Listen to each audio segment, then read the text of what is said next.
His most recent book, Entanglement, deals with the issue of how art and humanity hang together, taking up a theme that he already dealt with, of course, in his seminal book, Strange Tools. Thinking about how aesthetic and artistic practice extends into the realm of human-mindedness profoundly. That's been something he's been doing. So that's obviously also the notion of entanglement in the most recent book.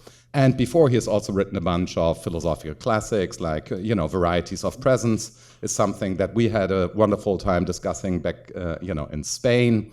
And of course, his work on the brain or on consciousness as something that we do with our brains, to be simple, to make things simple, rather than something which, emerges or emanates in a part of the body, as some people with whom we also had conversations assume. So, Alva, it's great to have you with us and to give our Forum Humanum lecture, and I think the topic is going to be love and consciousness, if that has not changed. So I'm glad that you could make it.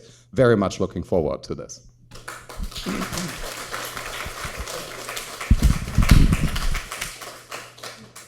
Thank you, Marcus. Thank you, all of you. I should say for having me here, but part of me wants to say for joining me here, because as I had a chance to mention to Alex, I was born on Manhattan Island and actually grew up about a 7-minute walk from where we're standing now, at a time long before this building was here. In fact, it's really positively eerie to walk through streets that you know and have known all your life, and yet they're so different from what they were, and yet you really can't see them for what they are because your past is so superimposed on them. When I was, I think, 14 years old, I used to come to this building, the old building that was here, and attend lectures on Marxist economics and how to change the world in a revolutionary way, given by a then very prominent economist named David Gordon. I'm actually just remembering this as I stand here now. I'd completely forgotten it until this moment. But anyway, I'm very glad personally to be here, and thank you for the warm welcome. I've slightly modified my title. I had submitted the title, I don't remember whether I submitted Love and Consciousness or Consciousness and Love, but the working title I have is Life's Work, Consciousness and Love. You might find a lecture online with a similar title. I've been working with these ideas in a few different settings, but the work I want to share with you today is prepared for this day. It's natural to think that consciousness is one thing and love something entirely different. Love is passionate and social. It's bound up with attachment. It is valueful. It is evaluative.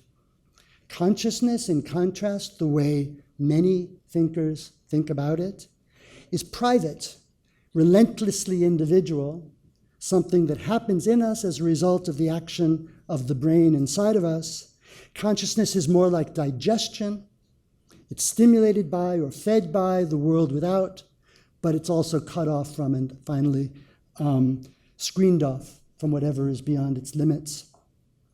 But what if the assumption that consciousness is divorced from value, that consciousness is divorced from sociality, that consciousness is divorced from the striving for intimacy?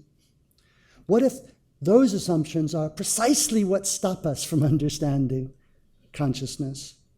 And who can fail to be impressed by the fact that we do not understand this notion, or at least that progress in the direction of something like a would-be science of consciousness has stalled? It's been stalled. So in my presentation today, I want to explore the idea, defend the idea that love and consciousness are one. But I'm going to begin, as we say in American English, in left field, with the exploration of two distinctions that have been entirely neglected, and insofar as they've been entirely neglected, they're really non-distinctions. So even as I'm going to try to challenge that there is a distinction between love and consciousness, I'm also going to offer two new distinctions, which, once we understand them, will help us, I think in new ways about consciousness, and indeed see the connection between love and consciousness. So another advantage of beginning with these two distinctions, and I'm really going to spend at least half the talk on them, is that they're interesting in their own right. So even if we don't get to love and consciousness, I think I'll give you something that we can have a productive conversation about. And it's ultimately very much connected.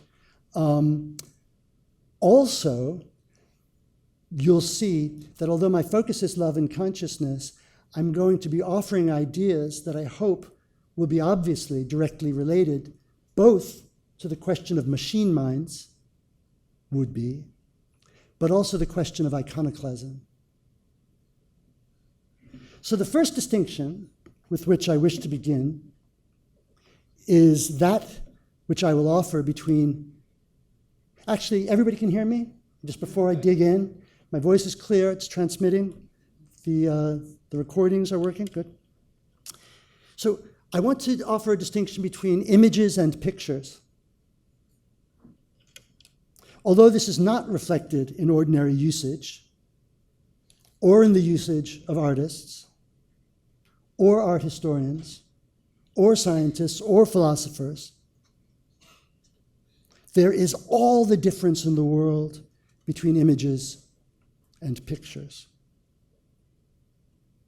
Images, as I propose that we use the term, are natural phenomena. And they are very common. Indeed, they're cheap. For example, there is an image of the sky in the surface of the pond. As a general rule, we do not make images, we stumble upon them. Or sometimes we contrive to let them happen. We may also try to capture them, as it were, with instruments, such as mirrors and cameras. The reflection on the surface of a pond is a visible image. Indeed, seeing the sky's image in the pond can be a way of seeing the sky. Narcissus aimed to get a glimpse of himself peering in to the water's surface. But not all images are visible. We speak, for example, of the retinal image, and by this we mean a pattern of neural stimulation produced by light on the surface of the retina. There is an image of the scene reflected there, but it is not a visible image. One reason we can say it's not a visible image is that nobody ever sees it. It's hidden in the eye. Even an ophthalmologist using an apparatus looking into the eye doesn't see it. There is no visible image there. The surface of the Netzhaut, the surface of the retina, isn't a reflective surface in that way. Images at the most basic level are mappings or projections. So even confining ourselves to images produced by the action of light, because you could generalize it to think of other kinds of projective relationships, but even confining ourselves just to images produced by the action of light, only a subset of images are visible, and only a subset of images are causally active. So the retinal image, presumably, is causally necessary for vision, even though it's invisible. But it's not unreasonable, I think, to imagine that every point in space is a point to which rays of light focus and thus can be thought of as creating images that don't matter. So there is a mathematical and physical science of the image, and it's called optics. Optics concerns, among other things, the geometry of rays, but also the behavior of functions from domains onto codomains. If I remember my high school mathematics correctly, another name for the codomain is the image of the function. And of course also the physics of light. Optics studies the way images are formed. Now, pictures are something different. Pictures, unlike images, are not naturally occurring phenomena. They are artifacts. Whereas images are found, we stumble upon them, or maybe we infer their existence from our optical theories, or maybe we manufacture them using technologies. But pictures are made. Pictures are themselves an instrument that we make. And this has important consequences. As with all technologies, picture technology has a history. By the way, a lot of the points I'm going to make are in a way obvious, but they get obscured by the failure to keep the distinction between images and pictures apart. So we invented picture-making techniques. We, each of us, have learned to make pictures, and as a culture we have learned to make pictures. And we've also learned to use them, learned to see into them, learned to use them to display. We've learned to see in light of them. Pictures, this is a second point, have what you could call a style history. To make sense of a picture is to make sense of something that occupies, manifestly, a place in a range of known styles, or of possible styles. And every picture, implicitly at least, refers to a background stylistic set of possibilities against which, or in the context of which, it does whatever it does. And for this kind of reason, as we know, pictures bear the marks of maker and time and place, and also our interests, our concerns, and our values. There are no natural pictures or style-free pictures. A third point is that pictures are communicative objects, and so they have a rhetoric. Every picture comes with a caption, whether that caption is implicit or explicit. And the caption tells you what kind of a communicative function the picture is playing. Here's grandma. This is the president. The picture is a tool for showing or for putting on display, but it only, as a matter of fact, works against the background of a shared communicative setting. If you hide that background, if you obscure that background, which is something that artists sometimes do, the picture becomes a strange picture, something that actually poses questions rather than showing something. It can become a work of art in that case.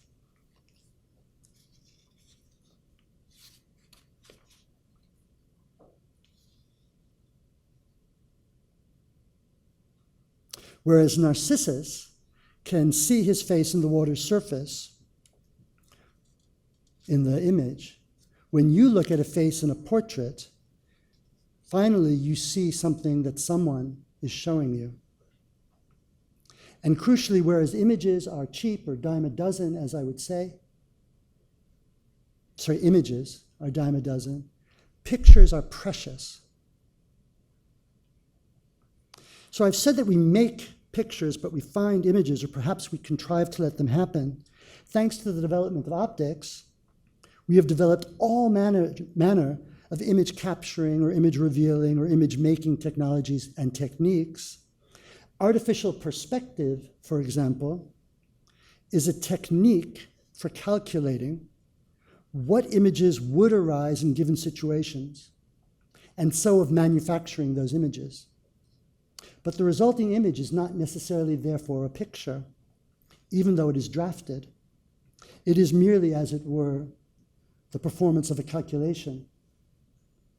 It is the tracing out of the projected image. And the camera, or the camera obscura, is itself a machine that does the same thing. A camera is an image-making machine, but the camera is not a picture-making machine. Just as I would say, artificial perspective is not an algorithm for generating pictures, although it is an algorithm for generating images. It is the photographer who uses the camera to make pictures, who may use the camera to make pictures. Or I like the idea that the photographer makes pictures out of images. And I think the same goes for the 15th century Renaissance painter using perspectival techniques. The painter makes pictures out of techniques for manufacturing images. So pictures are one thing and images are another. Now, in my earlier work on visual perception, especially in my 2004 book, Action and Perception, I took aim in that book in what I called the picture conception of vision, or the snapshot conception of seeing or vision. Specifically, I took aim at the idea that visual experience is like having a mental image or picture of the visible world in which all the detail is sort of brought to high resolution focus and uniform detail from the center out to the periphery. And I still think that that's a deeply distorted way of thinking about what seeing is like. Seeing is not like having pictures in the head. But I should have called the misguided theory the image conception of seeing rather than the picture conception of seeing. For what I was criticizing was, in effect, the idea that seeing is an optical process. That is, that to see somehow is to be on the receiving end of an image-like consciousness of the world. So notice I'm talking about the distinction between pictures and images, but I'm also now talking about vision, and I'm taking vision to be a paradigm kind of consciousness. So I'm introducing consciousness into this discussion. Vision, and this is an exciting point, it sounds like a radical point, but it shouldn't be. Vision is not an optical process. We don't see images, nor is vision confined to projective properties. If you define what is visible in terms of what projects to the eyes, then vision is not confined to the visible. We see more than projects to the eyes. When you look at a solid opaque object like a tomato, you have a visual sense of the presence, even of the parts of the tomato that are manifestly hidden from view, like the back of the tomato. It shows up. And not only that, when you see things, you see more than just how they look, as that might be thought of in terms of a kind of imagistic mapping. You see what they are. I see a person. I don't just see something that has a certain look. You are not an image, and my consciousness of you is not image-like. That's just not how you show up in my visual experience. So we see more than corresponds to any corresponding image, and it's also true that we see much less than we would see if we saw everything that was in, say, the retinal image. Human beings are typically distracted, uninterested, or lazy. We are ignorant, and we go through life barely noticing half of what there is around us to see, or what might be recorded in an image. And I include myself in this. It's because of my acute consciousness of my shocking inability to really see what is there around me that I make this poem. I don't see the keys that I'm looking for, to give a trivial example, even though they're right there, and they've certainly projected onto my retina as I looked for them. And to give an example that is important, I may not see the painting, even as I scan it with my eyes as I race through the gallery. I haven't done whatever needs to be done to have more than an optical relation to the painting. So seeing is not optical because seeing is not something that happens in the light eye brain system. It is something you or I, the person, or indeed I'd say the animal, enacts or performs. To see something also is to take an interest in something, and so it is to come into relationship with it. It is to orient oneself to it, or in response to it. It is to concern oneself with it. We don't represent the world in sight. We reach towards it and hold it. Sometimes we caress it. To see something is to accomplish its presence by coming into and sustaining a relationship with it. I take that to be the core idea of what is sometimes called the enactive approach to seeing. Even if the eye is an image-making machine, in the sense in which you can say that a camera is an image-making machine, we don't see those images. So I now realize that although vision is not an optical phenomenon, and although seeing is not encumbered with and burdened by and targeted towards images, there is a sense in which we can and should and profit from thinking of vision as pictorial. And for many reasons, but I'll mention two, making a picture of something is an exercise in seeing it. It's almost its own modality of vision. It's a modality of vision made possible by the technology of picture making. We see with pictures. This is beautifully captured by a phrase of the art historian Anne Hollander, who said, "The picture gives the standard by which the direct awareness is assessed." Anne Hollander also lived a few blocks from here. She's no longer alive. Actually, just to tie the circle, Anne Hollander was married to Thomas Nagel. So consciousness. She was thinking about something related to consciousness when she made that discovery in a book which she wrote about the history of the representation of clothing in European painting, called Seeing Through Clothes. Anne Hollander.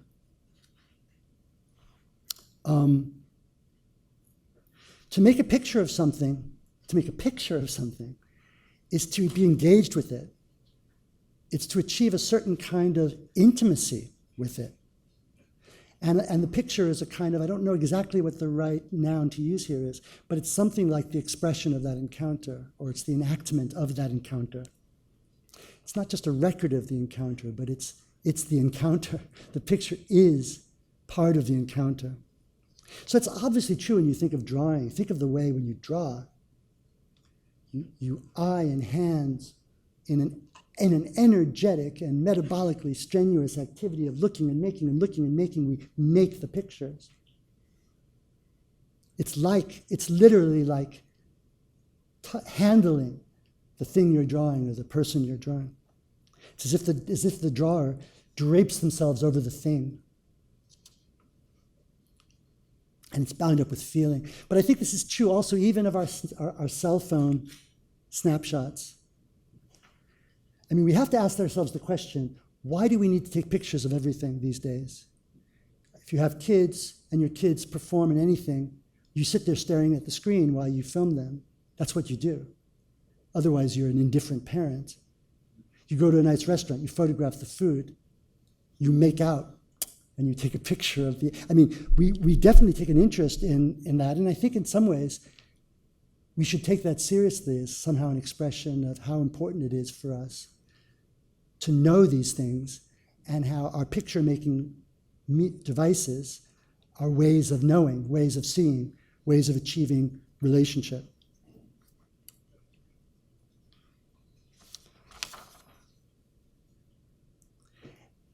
Now, this is a brief comment as I start to wrap this part of the discussion up. I think since the Renaissance, I'm going to say some very dogmatic claims here, but I hope that we can come to them later if there's art historians in the room that might be interested. But I think that since the Renaissance, the whole theory of vision, has been dominated by a false imagistic conception of seeing and a false imagistic conception of the picture. But images don't put you in relationship with the world, neither in vision nor in pictures. You need to do that. And I think it's the false imagistic conception of the picture that dominated painting throughout the 15th century. And it's in relation to the problems connected to that view. I'm just going to name this, we can talk about it later. it's in relation to that false imagistic conception of the picture that painting underwent a revolution around 1600 in which the constraints of artificial perspective were tested in new ways. And I had dinner last night with the art historian Alexander Nagel from the Institute of Fine Arts, and we spent the whole time discussing this historical phenomenon. So to recover the world's presence in pictures, painters need to step back from the mistaken idea that presence could be had for the price of images. That the presence could be had for the price of technology. And it's also very striking that the Byzantine icon, although in a sense imagistically imperfect as compared to the creations of the 1400s, actually I said, yeah, of the 1400s and indeed the 1500s,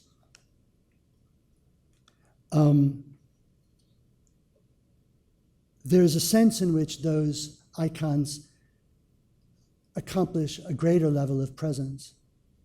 And I think that's because instead of thinking, I'm going to put a really complicated historical fact into a really brief sentence, but instead of thinking of the image, instead of thinking of the picture as an image, a reflection, and of likeness as produced by point-to-point isomorphism, they recognize that the icon is bound to, tied to that of which it is a substitute. A painter painted a saint, and then I make a copy of that, and a copy is made of that, and a copy is made of that, and a copy is made of that. And so this painting of the saint now stands in a chain of licensed exchange with the saint. Alva, I'll just say, Leslie, I gave a talk about that on Tuesday. Oh, fantastic. It's come up. Good. So let's dig down deeper into it. One very brief final remark about pictures and images. I've been contrasting the image and the picture. In a separate talk, I would also say we need to also distinguish images and pictures from what I'll call artworks. Because I think pictures are technologies and art is never just technology. So images are this naturally occurring thing, pictures are technologies, and then artists make art out of pictures, just as some technologists make pictures out of images. That's a separate topic. Okay, that's the end of my discussion of the first distinction.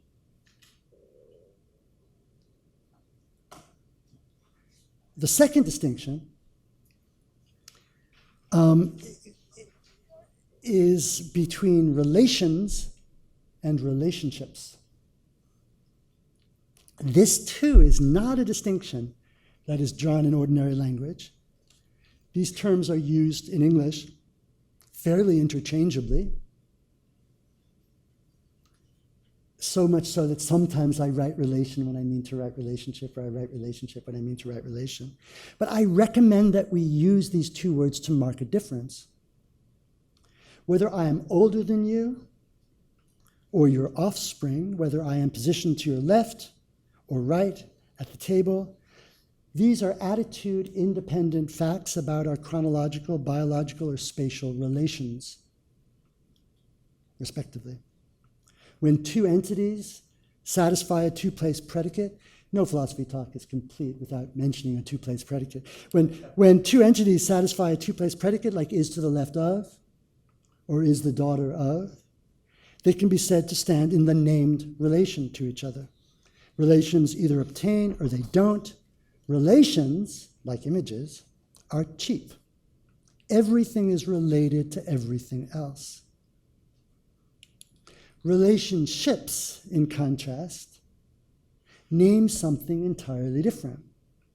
Relationships, and remember I said that seeing is making a relationship with the world, not an image of it. Making a picture is entering into a relationship with the world, not making an image of it. Relationships are attitude dependent. We make relationships. See, I almost misspoke. We make relationships. We perform them. They are precious. They are hard won. You can't go to a baseball game without coming into an indefinite number of relations to everything around you. But you can sit in the stands and fail to come into any relationship at all, for example, to the action on the field. For example, if you're unfamiliar with the game or don't know the rules, and are therefore indifferent to what's going on the field. And you can spend time with people, sharing air and space, time. You can dynamically interact with them without bringing any of them into relationship. You don't get relationship just for the price of relations. Just as I might have said before, you don't get pictures just for the price of images. So one striking feature of relationships, but not relations, is that they are, as I'll put it, fragile. By this, I don't mean merely that they can easily come apart or break down, or that they're liable to do so. I mean further that their fragility is manifest. It's part of what a relationship is for us. It belongs to the character of relationships that they require handling with care. Relationships are like porcelain. You don't handle porcelain the way you handle a lump of clay. I mean fired porcelain, the way you handle a lump of clay. Actually, sorry to interrupt myself, breather. My mother was a potter, and for 30 years or 40 years ran a pottery shop just down the street. Back in the time when you didn't have to be a hedge fund gazillionaire to live in New York City.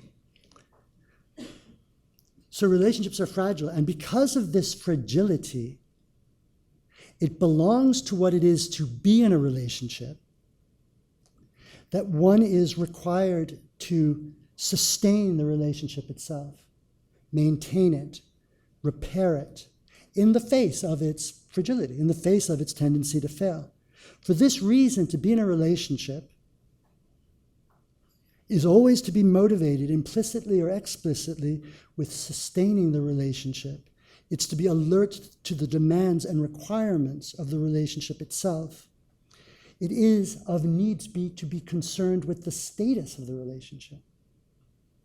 The status of the relationship is a question for the relationship. Second-order anxieties about the relationship. Do I see that thing? Do I love that person? Second-order anxieties about the status of the relationship are alive and entangled with the first-order engagements that make up your relationship. But there is a third feature of relationships, in addition to their fragility and their entanglement, that I want to name, and this is their productivity, or you might even say their creativity. Relationships are always, and of their very nature as relationships, in contradistinction with relations, dynamic. Relationships, and precisely because they don't merely obtain, but because they are made or carried out or enacted, are intrinsically unstable. They're happenings. And with the consequence that the beings who stand in relationships are always affected by this work. So let me give two examples of this. I want to learn guitar. At the outset, I am not yet a guitarist. I have no relationship with guitar playing. But if I work hard, if I dedicate myself, I can become one. What it is that I will become, the guitar player, is not yet fixed. It does not yet exist. So in a sense, I can't know it, and I certainly can't choose to become it because of the way I know it to be. In dedicating myself to learning to play guitar, I'm dedicating myself to something I can't really know except in a vague external way, because maybe I know other guitar players. To learn, then, What is required is that I dedicate myself to the work of being in relationship with something, guitar playing, that is not yet there for me. And which, through this work of being in relationship with this thing which is not yet there for me, I bring into being. This very process, this making of the relationship with the guitar playing, is one by which I make guitar playing and I make myself. I acquire knowledge. I acquire techniques, just as I acquire calluses. That is to say, I get reorganized, I get remade, I get newly constituted as a person. So the relationship to the guitar playing is not a fixed relationship between this pre-existing extant thing called guitar playing and this fixed thing called me. No, the person I become in learning to play guitar is as a new person, or at least an evolved person from the person I was before. I have changed. And guitar playing has been brought into being. So in a sense, I make myself and I make the world in entering into a relationship with it, rather than having a pre-existing sort of static relation between two things. And by the way, I take it, everything I'm saying is kind of stolen from Husserl on love, but he doesn't say it nearly so clearly. A second example. Suppose you look at a painting in a gallery and it doesn't seem very interesting. I discussed this example, I think, in some of the writings that you might have had a chance to look at. You see the painting and it doesn't look very interesting, but you don't give up, you look at it harder, you pay attention, you name qualities, you make comparisons. And this act of absorption, this act of engagement with the piece, gradually puts you into relationship with it. Now it is there for you, transformed, quite other than it was at the outset. Now it has meaning and significance and obvious depth, whereas at the beginning it was all surface. Now it captivates, before it was just all surface. So what changes through this process of engagement with the work? Well, it's you who change. The picture, I'm assuming, is just an inert thing hanging on the wall. It's you who change, not the painting. But in changing yourself through trying to enter into relationship with the painting, you change the painting. That is to say, it becomes something different for you. You and your world become, or are brought into being through this work of entering into relationship. So this movement from not seeing the painting, not knowing the painting, to seeing the painting, to knowing the painting, this work from not being in relationship with the object to being in the relationship with the object, you can call that aesthetic work, is in a way the very paradigm of how consciousness operates. We make relationships with the world, and in doing so, enact ourselves and bring forth the world. Okay. I have another example that I'll skip over.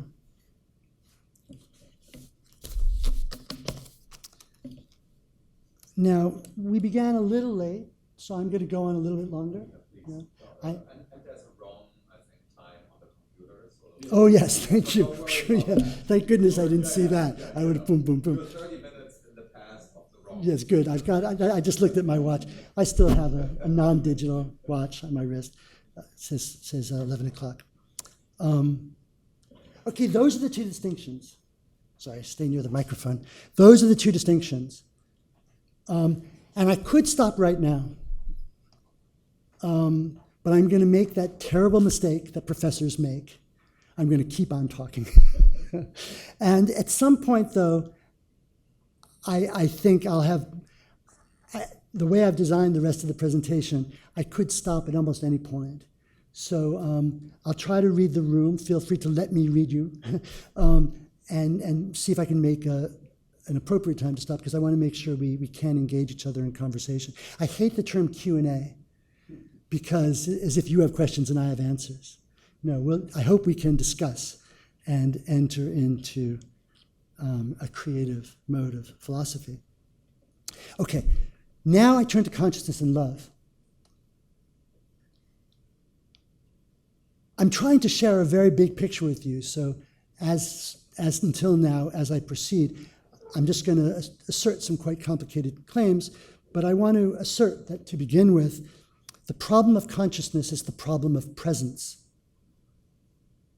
It's not the problem of qualia. I'm just not going to talk about that, but I'm happy to if you wish. It's the fact, what is presence? Presence is the fact that there is a world, that it is present to us in experience, in thought, in fantasy, in imagination, and that we are present in it. The world shows up and we show up. This is a core idea in phenomenology.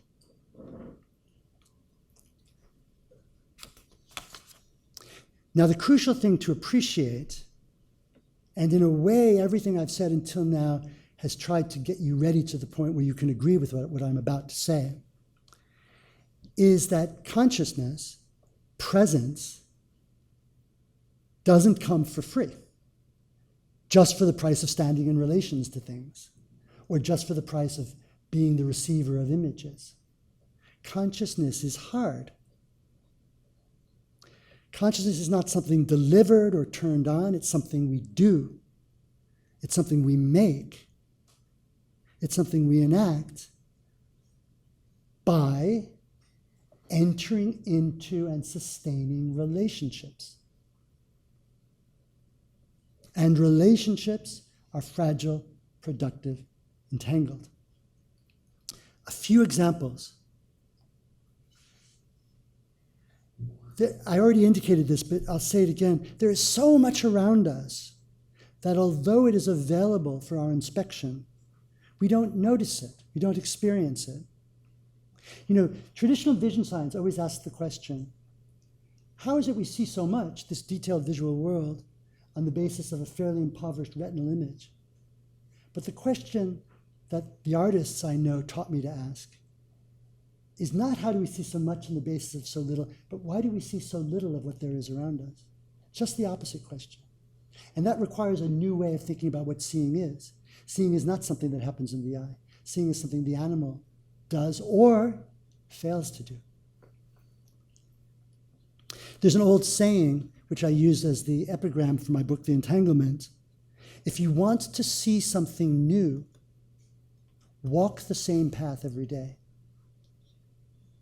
And I think the thought here is that through indifference or distraction, or perhaps because of ignorance, we fail to experience so much of what there is for us.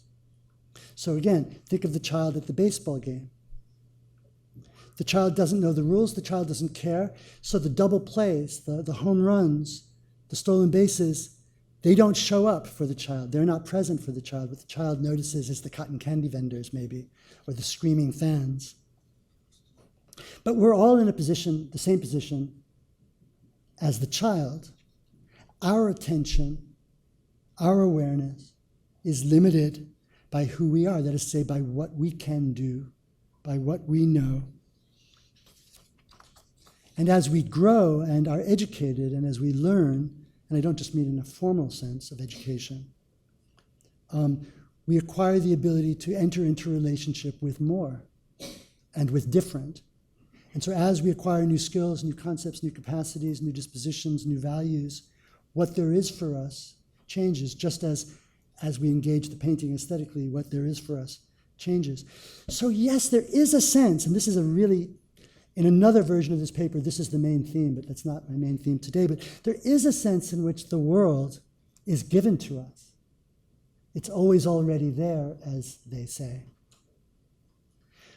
But that world, it turns out, is, in a way, what we put there. What is already there always is what we put there. And again, this is just the opposite of the idea that we're cameras, that we're image makers. Let me give one more example. What do you experience now? No doubt you have a sense of the presence of the detailed environment around you. But note it's not the case that it seems to you now as if all that detail is actively represented as in an image. The whole situation is present to you, but it's present not so much as actually perceived, but rather as available to you. So, right now, I'm not looking at Marcus, but Marcus is in reach. He's there for me visually as beyond what I am now visually directly probing. But it's now the case that by the merest movement of my eyes, I can touch Marcus. So that it's now the case that Marcus is there for me, even though I'm not now touching Marcus. So presence is access, presence is availability, and presence just depends on skills and on what we do. Okay. To jump ahead, in the interest of time, the point I'm making is all under the heading of consciousness is hard. So to repeat kind of what I was just saying, but I want to say it clearly. The world is given an experience, but it is given as problematic, as something we must achieve, as something whose achievement is fragile, unpromised, and never ever finally completed once and for all. Presence is always potential and virtual. And this idea is so important because it helps us see that the tradition, especially the empiricist tradition, which emphasizes the givenness of presence, is both right and wrong. Everything is given, but at the same time, nothing is given. Present is something we accomplish. Okay, that's an important kind of separate point, but now back to love, finally. I want to say that consciousness is hard the way that love is hard.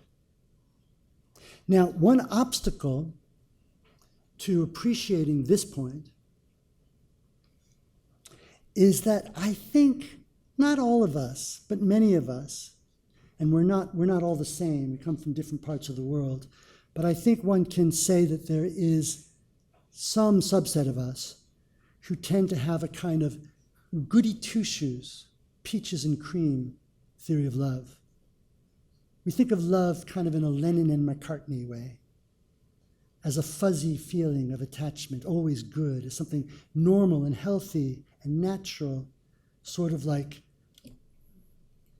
good teeth and strong bones, as something that we're entitled to just by dint of our health. Love is in this sense kind of easy. And we come to love just as we come to develop physically. But this conception of love as easy is as misguided as the idea that consciousness is easy. I'm not going to go into a lot of depth about this because that would be a different talk, but a few points culminating in one very important point. Love is no simple feeling, and it is not something that shows up for the first time in the life of a person, for example, when they reach puberty. We are born in love.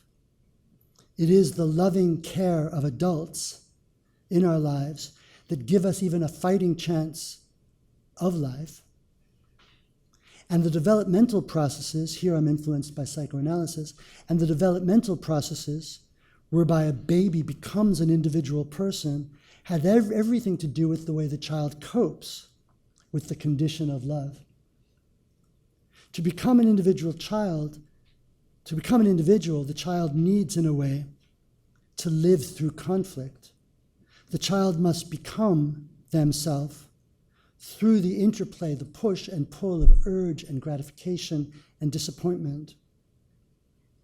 The very situation of our original human being, so you can have machines in the background here as a comparison class, the very situation of our human being is always to some degree uncomfortable.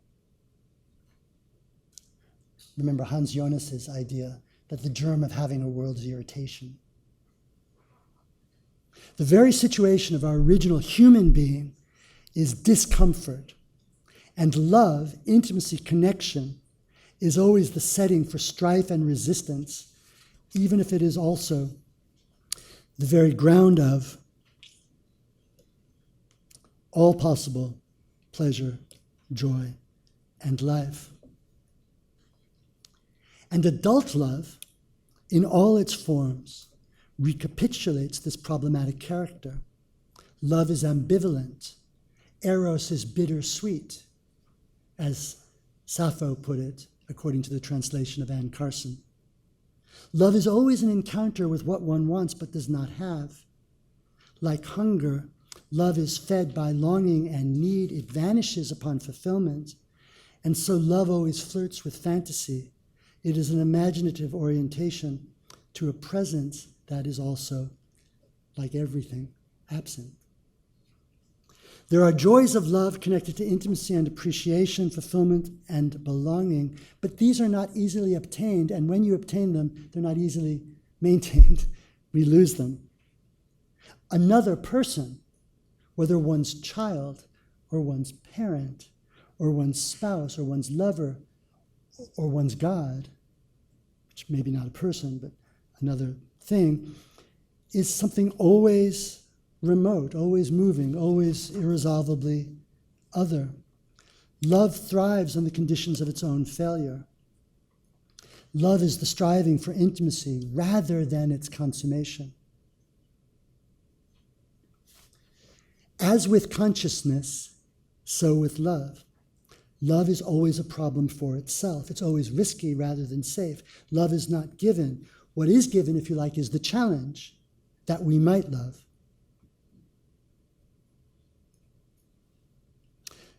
And far from love being something easily had, as it were, just for the price of normal psychological development, love is a project. Love is work. And I'm using the word work intentionally. Love is the work, or rather, it is the dedication to the work of achieving intimacy with a person, with a place, with a thing, with a God, with a country, with a vocation, with an idea, with a work of art. Love is the dedication to the work of achieving intimacy. That is to say, love is the dedication to the work of making relationships.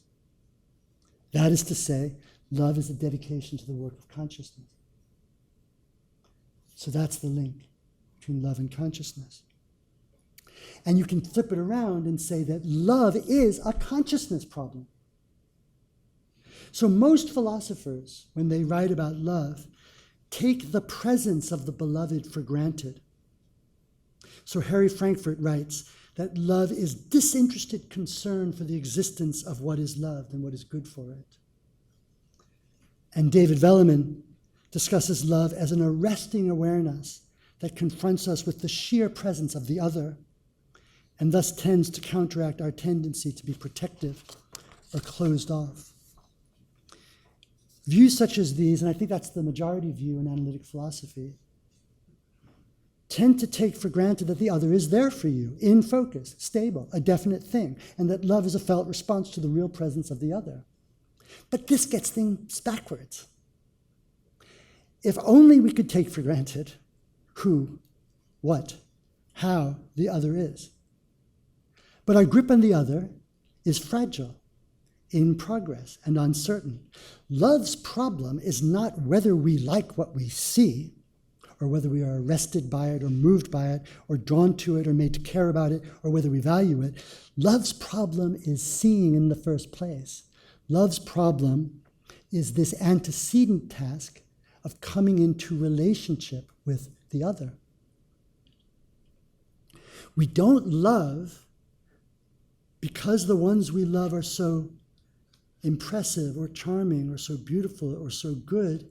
There isn't really any person there for you, absent or independent of the relationship that you are in with that person.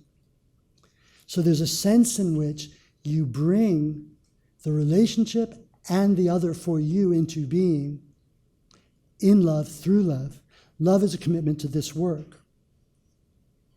So, kind of the bold-faced theme of the talk is to love someone or something is to strive to accomplish their presence and also one's own being with them, one's presence with them. To love someone is to accomplish them in consciousness. Now,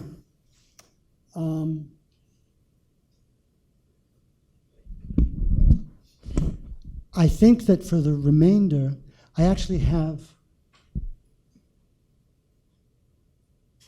another 8 pages of notes. But I think maybe I've given you enough. But I can't resist at least naming what I'm not going to present. The next part of the paper I was going to consider an objection. And the objection is worth noticing. It's if consciousness is in a sense loving, because it's the making of relationships which always require our dedication to that work, which is, as I'm defining love, then does that have the consequence that we love everything of which we're conscious? Do we love the things we hate? So I have a discussion of this. Not an adequate discussion, but it's an interesting question. A second topic that I go into, which again, I sketch it, and really it would be a whole chapter in a future book. But some of you will recall that in the Phenomenology of Perception, Merleau-Ponty says, there is nothing harder than knowing what you see. Or maybe he says there's nothing harder than, I think that's what he says. There's nothing harder than knowing what you see. And from a certain point of view, that's a crazy idea. And it's related to the idea that he also says that perceptual consciousness is intrinsically indeterminate, and that its indeterminacy is a positive feature of it. It's not a kind of epistemic lack of focus or attention. It belongs to the way the world is present for us, that it is present in a way that defies an image, that defies a mere relation. So in effect, I think that the idea that consciousness and love are the work of making relationships can explain this phenomenological point. It's because the question, what do you see, is really the question, what relationships are you now in? What are you now doing? What are you now concerned with? What are you now caring about? Those are good questions, but they're not questions that have answers like P. It's not, I see the red tomato. That's not an adequate answer to the question, what am I now in relationship with? Although it might be perfectly good for certain legalistic purposes. And this, by the way, is related to, Marcus was mentioning minimal correlates of consciousness before. Some of you will recall that David Hubel, who won the Nobel Prize for the study of the mammalian visual system, argued that he had produced, together with Thorsten Wiesel, a very detailed understanding of how individual nerves operate, and in particular the way they come to have what are called in neuroscience receptive fields. But as he said, nobody understands how all these cells come together to produce the percept. And the object, for those interested in the NCC, is to find out what makes the percept. But they're assuming that there is a stable object called the percept. And what this view I'm articulating in alliance with Merleau-Ponty is offering is that that's the wrong question to ask. It's not surprising that neuroscientists neglect that question. Neglect the problems that question faces, because in a way the entire enterprise collapses. There is no NCC for a thing you haven't specified. It's not a meaningful question. Okay, last point, and in a way, I think this is actually one of the most exciting points, because it actually ties this back into a question about biology. So I called the talk Life's Work. So there's an interesting question. If consciousness is a striving for intimacy, and if it's hard, why do we bother? It's actually an interesting question. Why is it better to see than not to see? Why do we do the work? And you can think of this in the aesthetic context. If you go to the museum and there's all these really demanding pictures on the wall, why do the work? If the artwork doesn't even show up to you as present until you do the work, what's the motivation to aesthetically engage the artwork? And of course, for most people, there is none. I'm sorry to say. or maybe that sounds harsh, that sounds pompous, but for many people, it's easier to buy the book or read the plaque or go to the coffee shop and not to, if you like, nakedly stand in the presence of something you don't know what it is and try to figure out what it is. Why do it? Why do it? So the answer is, and this is, I think, a really exciting discovery of this line of thought, is that it's life's work. That is to say, we don't do it because, it's not just as I don't choose my lover because I admire them, but rather they emerge for me through the loving relationship. So similarly, I become what I am, and the world becomes what it is through relationship making. Consciousness is the work of life. Consciousness is the way we are, or it is our mode of being. It is our way of becoming. Consciousness is the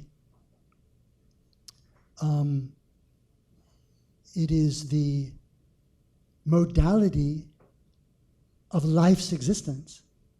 So the thought then that I want to suggest is that what is life as distinct from non-life, but the striving for connection, the entering into and coping with the difficulty of being in relationship. Not mere relations, but relationship. And so I think this actually opens up an interesting answer to the question at the beginning, why haven't we made progress in the study of consciousness in the sort of consciousness science vein? And it's just because we've mislocated consciousness and we've, in a way, misunderstood biology. They're very big claims, but that's where I'll stop. Thank you. Thank you.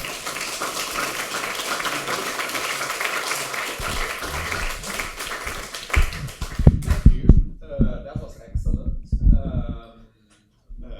Made me very happy. Thank you in so many ways. Great talk. So, if it's okay, I'll moderate. Please, no please, people, yeah. and then I'll try to. Okay. After that, Paul, Brad, and then. Very good. Thanks so much. I agree with everything you said, so I want to ask a kind of follow-up. Yeah. So I want to kind of introduce a temporal dimension to our, appreciation of pictures in your sense, and thinking of the way in which they secure presence.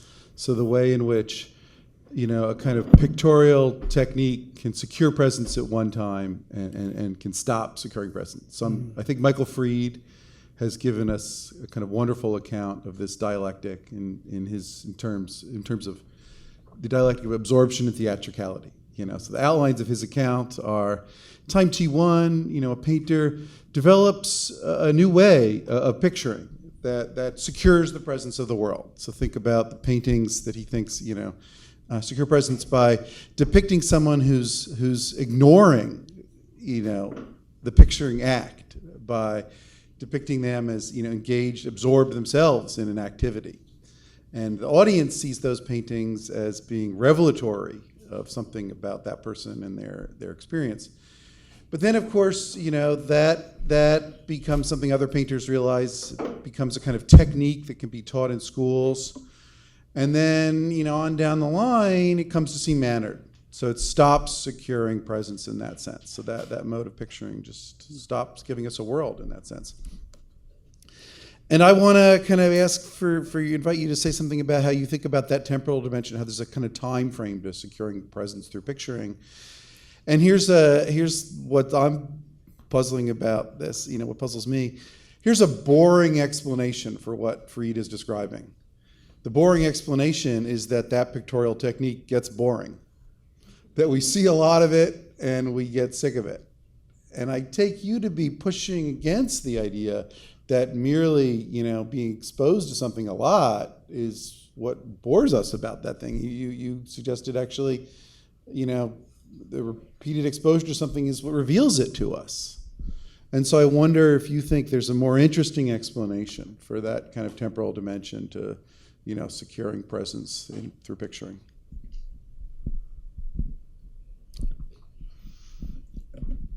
Thanks very much. That's a challenging question for me. I think that, even Freed doesn't stop looking at theatrical paintings. The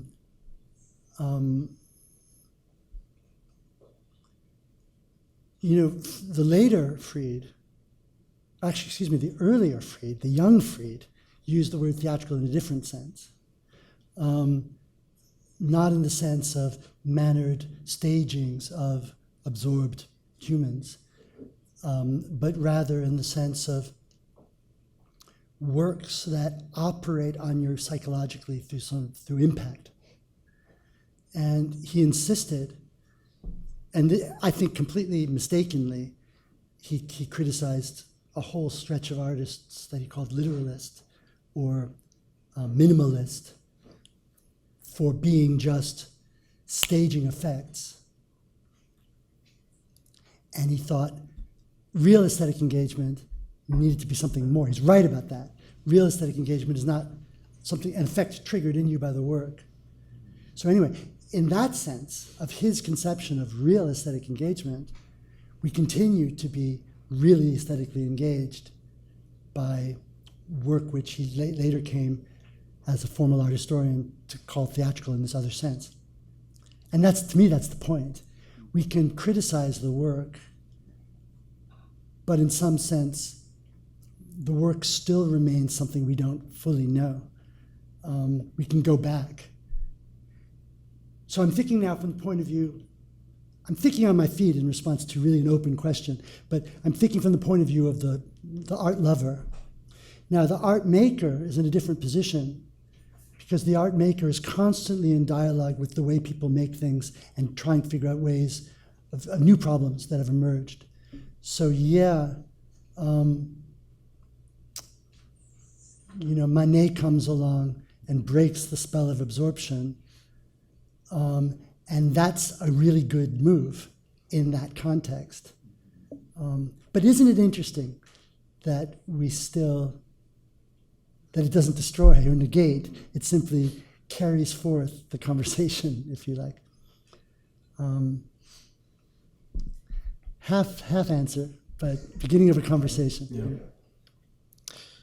Yeah, so I just want to start by thanking you. That was a really beautiful presentation, and it's refreshing and inspiring to hear this kind of thinking just from examples, and putting together sentences in the way that you did. Thank you. So thank you for that. Because of the way you presented what you're thinking, as I just said, kind of putting together sentences. My question's going to be about the relationship between different formulations I heard. Mm-hmm. And I suppose it all falls under the heading of what you mean by work as a way of tying together the various things you discussed. Art and love especially are the ones I'll zero in on. Art making and love making. When we say it's my life's work, I guess, on the one hand, it implies, as you said, a kind of patient practice. You gave the example of guitar playing. And so there's a implied sense of practice under the idea of work, where the practice means there's a sort of, and here's the beginning of my question, a kind of normative achievement. Mm-hmm. And I heard this in the difference that you kept returning to between what's given and what we do. And so if I follow that line of what you said, it's as if art making and love making are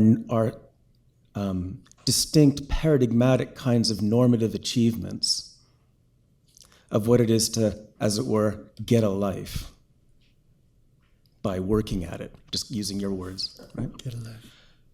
On the one hand. On the other hand, it seems to me and so one place you said this was, I think when you stepped away from the podium at the end, you said, I can't remember exactly how you put it, but it was like the way we make relationships, or I forget. You had some way of putting it that made it sound like there's an achievement here, and the achievement is coming out of the practice. Yeah. On the other hand, it seems to me that you also said, and here I do remember the words, that intimacy is something we strive for, it's not a consummation. And I very much agree with that. In other words, I agree with the idea that love can't be a normative achievement, or that any what you meant by relationship can be a normative achievement. It's not something, I think you're pushing against the idea, what you call the Lennon-McCartney idea, that I wake up and one day and go out singing, hey, I'm in a relationship. I've done it, something like that, right? I've gotten the light. So on the other hand, there's that thread in your talk, the sense that even though we're forced to talk about all of this in practical terms, as a setting into work, something we might get better at and practice, walk down the same street every day if you want to see. So there's a practice there. On the other hand, the sense of we can't think of it as a practice oriented toward the realization, even though you often spoke that way at the talk. See what I mean? So you can see my puzzle, and it's as if you were pulled both ways. Now, I'm not. This is not one of those so pick one kind of questions. I'm not saying that at all. It seems to me there's a tension, an important tension between the way in which we're forced by the nature of what it is you're discussing, setting a life into work vis-a-vis love and consciousness, that makes us talk as if, act as if, in other words, go about our business as if there's a normative achievement to be had here. Can't help doing that. While of course there can't be a normative achievement of love. So you see the maybe where I'm getting at with my question. Can you talk a little bit about that tension? Fantastic, fantastic question, and I'm kind of thrilled by just how good a question it is, and that I'm not sure my answer can live up to it, except that I care deeply about the question. I'm thinking about it. It's part of this project to engage that issue. So let me just give you some pieces of the puzzle. I'm not sure how they all fit together. Am I on the mic? Am I splitting? Yeah. Somebody was very important for me in my early stages of thinking about this. Two authors that were very important to me were Gillian Rose and Iris Murdoch. So Iris Murdoch speaks of love, or of the ethically rich relationships we have with other people, as an endless task. Now, in other words, it doesn't bottom out in kind of, now we know each other, now I see you, now we're done. That's not what relationships are like. But it's not normative also, because there's such a thing as failing. So such a thing as not doing the work. So that needs to be embraced. Similarly, Gillian Rose, for those of you in the room who haven't read her, anybody not read her? Has everybody read her? Everybody knows Gillian Rose? Okay, see, I don't know that. In Berkeley, nobody's read Gillian Rose. Okay, yeah, good. Love's Work, exactly.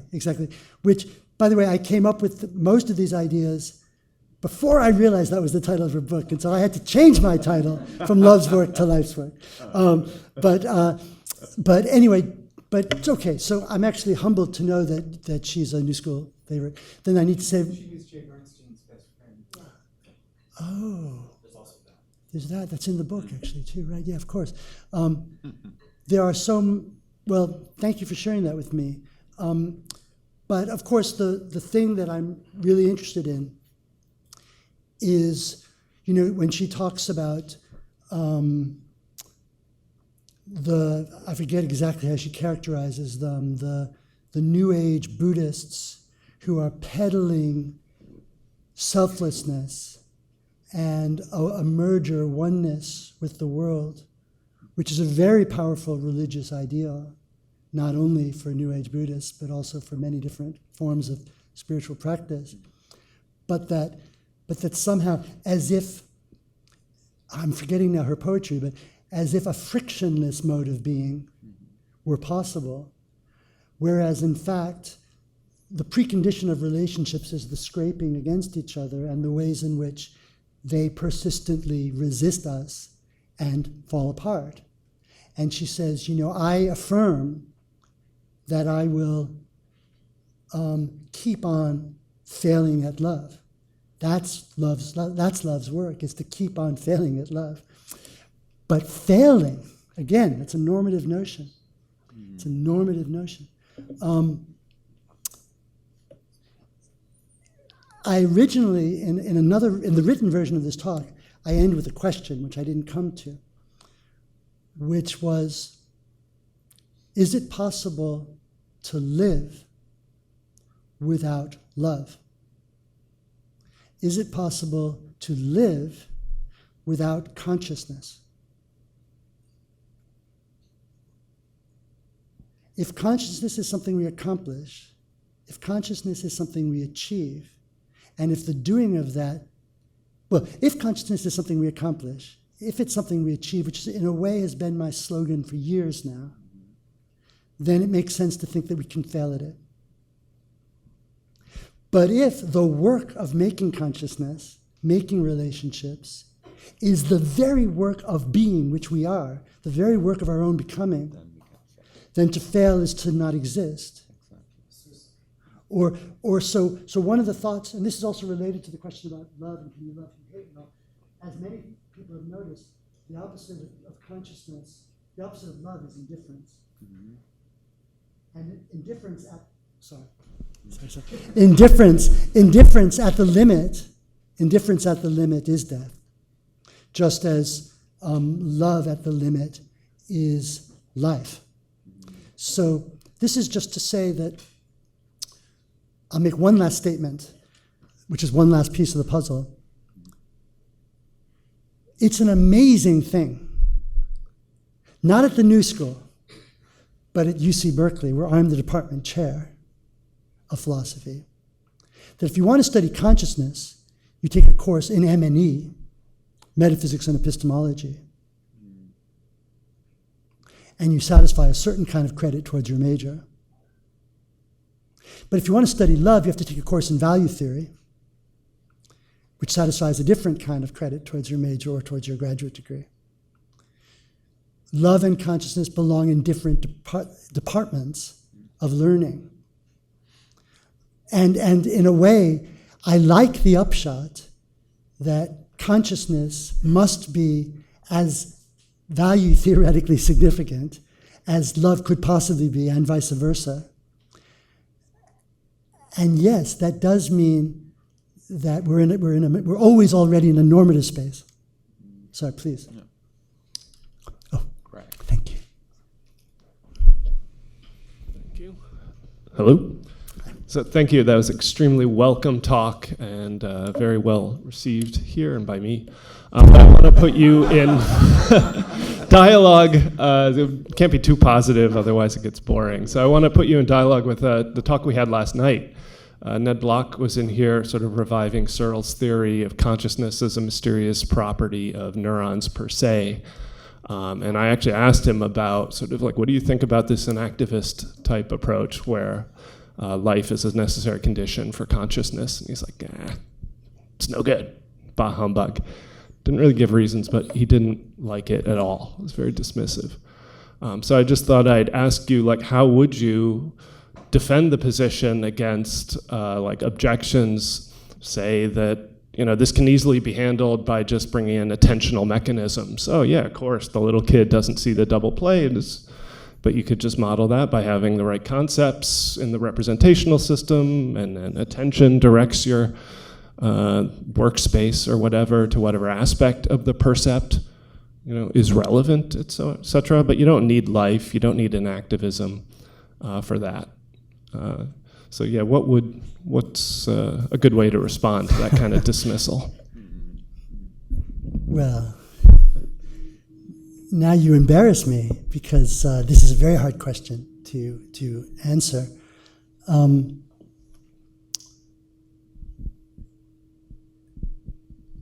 in a way, I don't think it's possible to give a, if you like, an atomistic answer. Ned thinks of, actually, this is going to be recorded, isn't it? So let me be very careful how I put this. First of all, Depending on what you think. yes. Or put it in the. First of all, Ned Block is one of my favorite. Ned and I are old friends, and he was my teacher when I was in graduate school, and we've had many public debates. And in a way, I've stopped thinking about his work because I've just started thinking about the questions so differently. But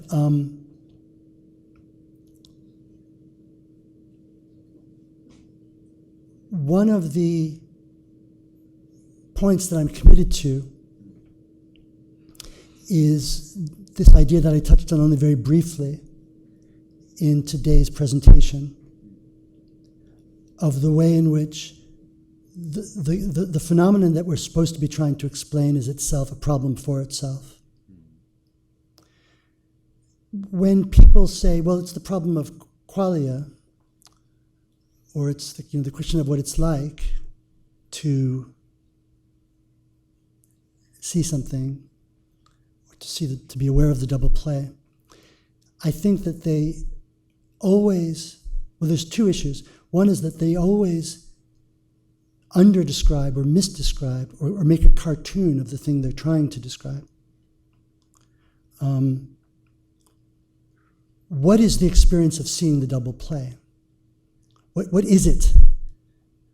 How can we describe that? I think there's ways in which that's as hard to describe as describing a painting by Manet, and it's an experience which is changed in the description. It's not a stable thing. It's not a fixed thing. So I'm skeptical that it's something that the brain produces rather than something that we enact in time. Obviously, the brain is necessary, but there's no interesting or meaningful way of relating the brain to that because that is not a fixed thing. That's one part of the issue. The other thing is a very familiar point, which many people have made, namely that by atomistically framing consciousness the way I think Ned would be inclined to do, you're actually abstracting away from the real problem of consciousness, which is presence. You're acting as if there's a question about the redness of red, as distinct from the having of a world.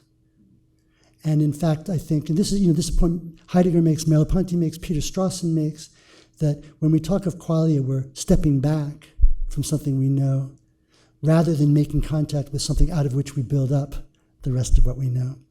So I just think sort of all the terms are off. How to give a more nuanced and detailed discussion of global workspace theory. Well, I will say one thing, that I think attention, to me, is a word that is as open for contested meaning as consciousness itself. So that to appeal to intentional mechanisms, that's just a sleight of hand. That's just to say we're at work at consciousness. We're at work in, what does attention do? Does attention disclose what is already there? A spotlight? Or does attention water what is already there so it blossoms and unfolds into something new? That's not an empirical question. They make an assumption about the answer to that kind of question. I didn't prepare a presentation trying to look at Ned's recent work. I wish I was here for the talk. And I think probably I was... You were. You've been here all week. Yes. But, the other thing is Ned makes many assumptions about both about functionalist reduction of cognitive states and physicalist reduction of qualitative states, I don't agree with any of them. So it's not just one. But I think I would agree with him, as I understand, that there's very, very good reason to scoff at the idea of machine consciousness. But I think the reasons I've given, I think I agree with him just as I agree with a recent paper by Anil Seth that life is important for consciousness. But what is life? And I don't think that science can actually take an answer to that for granted. And that's a kind of sacrilegious thing to say. But life itself, and here I agree with Evan Thompson and with Francisco Varela and the idea of a mind-life continuity problem, that the problem of mind and the problem of life are really one and the same. And in a way, I was giving an argument for that in my presentation. So I'm rambling. No, not at all. We have been discussing all of this. This was big topic in my talk. I said, like if you think this, consciousness and machine through, then you wind up having to discuss life, right? And then then this also happened to Ned yesterday, right? Then at some point, you'll try to resort to taxonomy. So you start looking at where we stand in the network of metazoa, right? So the Godfrey Smith moment is then constitutive, and you're still avoiding answering the question because at the latest at this point, you will have to admit from an empirical point of view that all we have is a loose bunch of criteria for, when we recognize something as being alive. But there's a prior recognition of life that goes into the choice of those criteria, and nobody's currently anywhere near solving this problem, which I do, like you just laid it out, think is the deeper infrastructure of the problem of consciousness for just the reasons that you I think have given. Yeah. So this was just a little Thank you for that addition. But this was really a very important layer of the conversation all week. Diego. Yeah, it's just a small question. Please. I'm thinking like this distinction you brought up between stating, the apple is red as like a very determinate statement, and then the act, of being in a relationship or having relationships. There's a critical kind of indeterminacy that we have to hold open. I just wanted to ask you if you could speak more as to this distinction. It almost calls in like two different entire ways of thinking. If we reach back to like the ancient Greek poiesis, which is like to bring into creation, versus techne, which is to make. One cannot make or determine love, but it's nonetheless something that you bring into creation. And so I just want to know if there's anything more you could add to this way of thinking. Well, there are two parts to what you just asked, I think. The first thing I heard you asking about was the idea of a simple statement like this, the apple is red, as a report of one's perceptual experience. And, if my daughter asks me, do we have green apples at home or red apples? Are they Red Delicious or are they Granny Smith? I can go to the fridge and take a look and answer her. And so we can report on vision in such simple statements. But I'm very influenced by an idea which I associate with Merleau-Ponty, that when we talk about our visual experience that way, we're making use of a kind of off-the-rack or prefabricated language for describing what we see. And this makes sense. It's part of the context in which the communicative act is being performed. But when we sort of turn to the problem of experience itself as a question about consciousness, we can no longer take the prefab vocabulary for granted. So again, this is related to Merleau-Ponty's idea of the criticism of the constancy hypothesis, as if every experience is just a kind of reflection of a state of affairs that's been preconceptualized and pre-understood and pre-labeled and predefined. The apple is red. And so then if it's not that, then what is it? And then it is poetic, or it is creative. We need, in a sense, to invent the resources to be in relationship, which then enable us to be in relationship with something, or which enable us to, it's a creative act, which each of us in some sense, together with others, is concerned with. It's both alone and together. And I think the place where Merleau-Ponty discusses this really in a helpful way, I think, is in his essay on Cézanne, Cézanne's Doubt, where he imagines that the work of the painter or the work of the poet is kind of inventing the world or inventing language itself. There's actually a whole series of papers where he talks about that. I don't remember them by name. I think they're in the Sense and Nonsense volume. So now, and this is related to this fundamental tension, is the world given or do we make it? In what sense is it creative, and in what sense? See, when I wrote Action and Perception, I was very much in the sway of cognitive science. And I said, perception is the activity whereby the perceiver explores the environment. It's a skill-based activity that involves the whole animal, the whole body, eyes, brain, body, world, dynamic interaction. So you can't reduce it to the brain. But I thought of it as the organism exploring something fixed, making use of sensory motor knowledge as well as conceptual knowledge. And I now realize it has to be understood for reasons I've given today, but for reasons that you might independently appreciate. It has to be a more creative process than that. We're not that heroic. We're not that agential. We're much more troubled. Our relation to the world is troubled. And this is so critical for understanding. Didn't mention this because it's obvious, but this is what these kinds of troubles the computer cannot participate in. The computer can never have an itch it can't scratch.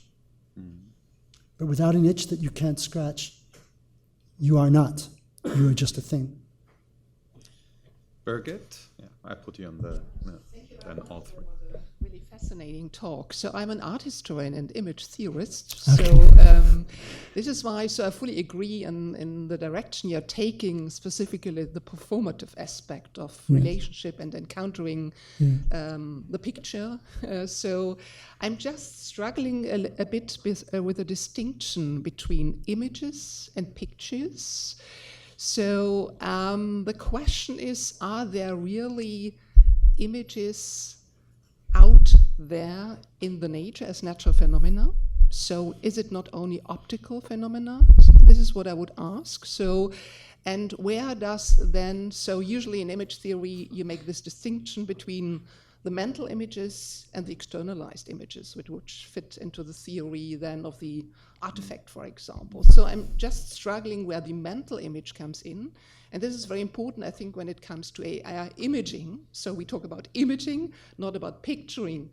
Interestingly, why not? So it's also kind of made, not only automatically generated image in the sense of, but it's very important because the model is a kind of mental image, I think, the mapping of that. So I would be interested how you maybe try to include that kind of distinction into the dialogue on AI-generated imagery. And the second question relates more to the dialogue on consciousness and the accomplishment of consciousness and love. So the topic is iconoclasm here. So I would be interested how you would relate now this discourse on love and consciousness to iconoclasm, to specific forms of iconoclasm, be it in antiquity, also now present forms of iconoclasm. And you said that the opposite of love would be indifference. So how does it come in? Where would you locate then the consciousness in the iconoclasm? That's not really clear to me, and this is also to me an open question. Those are two very complicated questions. Well, let me try to begin with iconoclasm.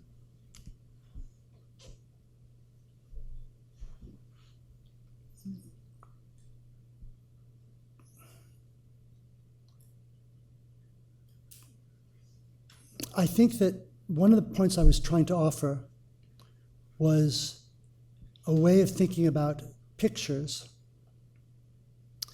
as profoundly important creations of human consciousness. And it makes sense that people will fight over those. They're worth fighting over.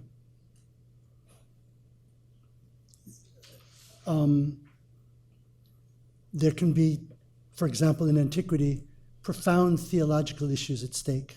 Mm-hmm. What do you see when you look at this picture?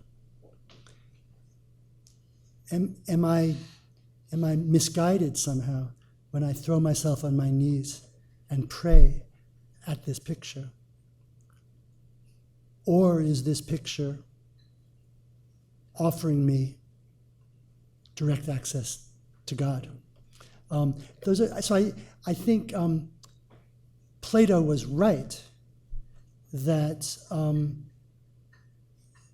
don't think, he was speaking more specifically about art, but don't think that art is necessarily safe. For that reason, I think that iconoclastic debates in the space of iconoclasm are meaningful and worthwhile, and they're not to be reduced to mere sort of free speech type issues. There's really interesting questions at stake. I think a lot of the pictures that we deliver to ourselves and to our children are probably profoundly harmful. I'm thinking of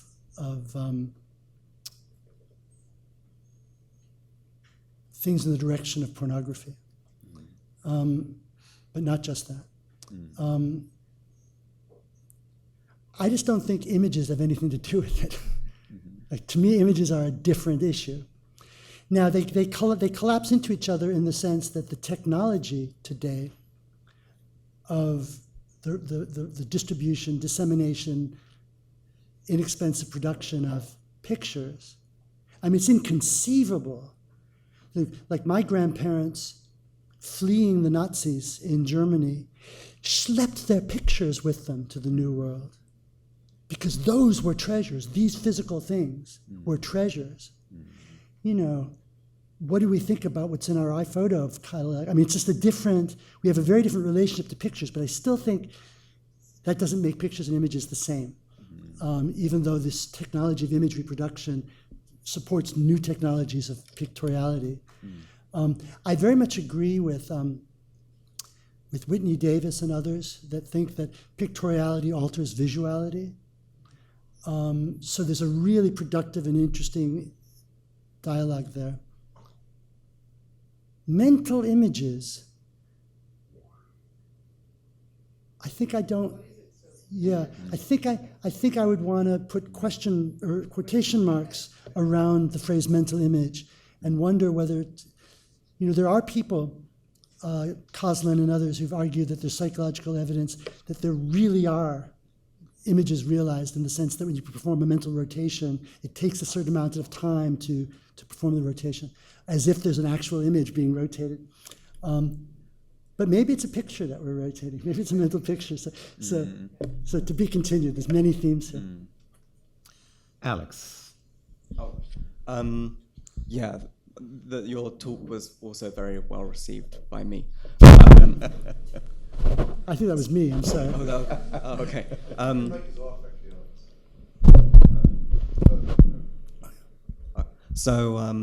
I think this follows on from the past couple of questions, in fact. If we can carry on with the image-picture distinction, and if I understood you correctly, you very much wanted to put seeing in the pictorial rather than the imagistic camp. So I wanted to just understand that a little bit more. I realized that in a way that was the topic of the whole talk. You didn't use these terms, but it seemed that what was critical for the distinction between the picture and the image was that in the former case, intentional activities play a role, where there's processes with respect to which we're active.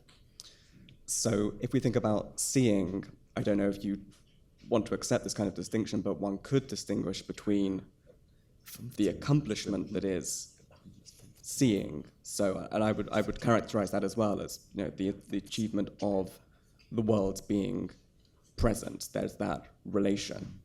And then on the other hand, there's, well, what enables the accomplishment. So you have the accomplishment and then the way in which the accomplishment is enabled, the accomplishment and ways of accomplishing that accomplishment. When it comes to the latter, I see how all of the things you were talking about, all of those ways in which we're active with respect to seeing, play an absolutely vital and frequently neglected role. But I struggle then when it comes to the accomplishment itself, because there it seems like the sort of fundamental passivity of seeing, of perception, has been lost somewhat. So I just wondered what you'd have to say about that. Well, your question took a turn and ended up in a different place than I thought you were going.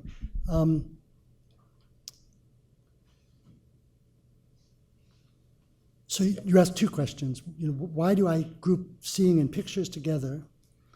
And what about the feeling that you just open your eyes and you see, and you don't do anything to make it happen?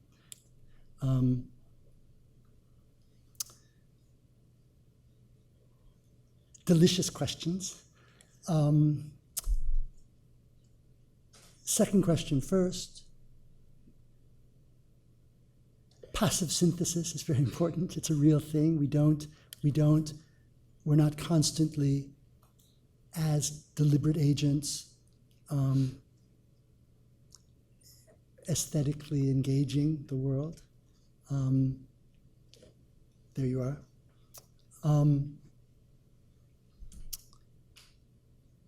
But at the same time, I want to say that seeming accomplishment masks the actual problematic nature of the idea that I accomplish your presence when I look at you. The perception is always partial. It's from a point of view. It doesn't take in all of you. It can't take in all of you. I can't see you from all sides at once. So it belongs to the character of your presence to me, that presence is a kind of, your visual presence to me is fragile in this more narrow sense now, that I need to, or that I understand that I can move in relation to you, and I explore you, I bring you into being. A nice example actually is the case of color.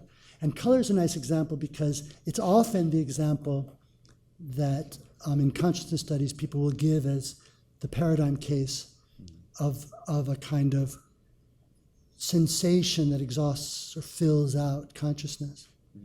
But I think that colors of things have hidden parts, just as three-dimensional objects have hidden parts. When I see a color, what I see is something that is disposed to look different from here or from there, or as the ambient light changes, or as the chromatic surround changes. So the color actually, no less than the rest of the world, always exceeds what I can take in at a glance, and only is available to me thanks to what I at least implicitly can do. It's not just given, it's given as an opportunity for me to enact it. Even if I imagine that I'm in a completely uniform Ganzfeld of color, there's here, and there's here, and there's here, and there's here, and there's here, and there's here, and there's here, and I can never have it all in consciousness all at once. I need to, it's always concealing itself for me. The world is always concealing. So this is why I want, and this is to me like the insatiability of love. It's always, the notion of perceptual accomplishment is more problematic than it seems. And this is also connected to the notion of indeterminacy. What exactly am I accomplishing right now? We can ask questions about it. So yes, in some sense, it's given, and in some sense, it's not. That was, in a way, one of the points. So that's to the passive point. As to the previous point, and this actually goes back to Birgit's question, I want to say that it's the difference between a footprint and a sculpture of a foot. The footprint is sort of made as a causal byproduct of my movement through the world. You could think of a footprint as an image of the foot, an icon of the foot. It's the foot's mark. It's a naturally occurring thing out there in the wild, like the reflection of the sky in the pond. It's just there. No picture is like that. And similarly, vision, I want to say, is never just like a mental image. Vision is always also something that we enact, something that we make. So in a way, the photographer or the artist's making of a picture is, for me now, the paradigm of how we make our visual experiences. Given that we started later, we have 12 or 13 more minutes. I have 7 people on my list, though.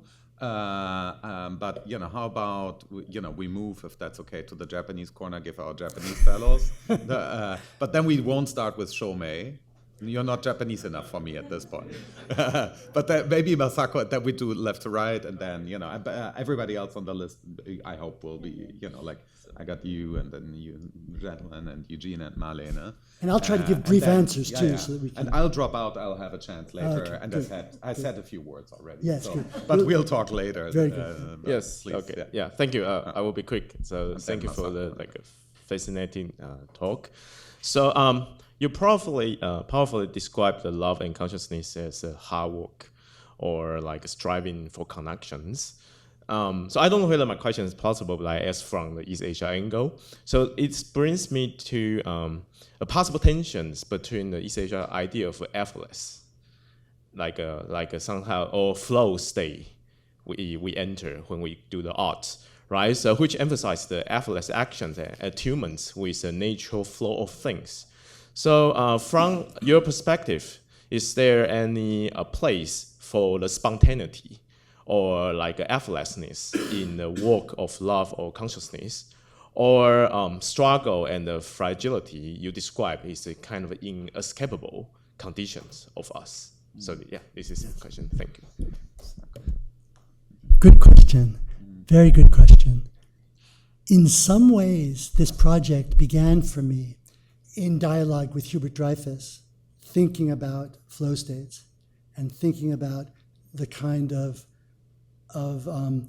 unthought, absorbed coping with the world that he developed, taking from existential phenomenology. And I think that there are no such states. I think it's a myth.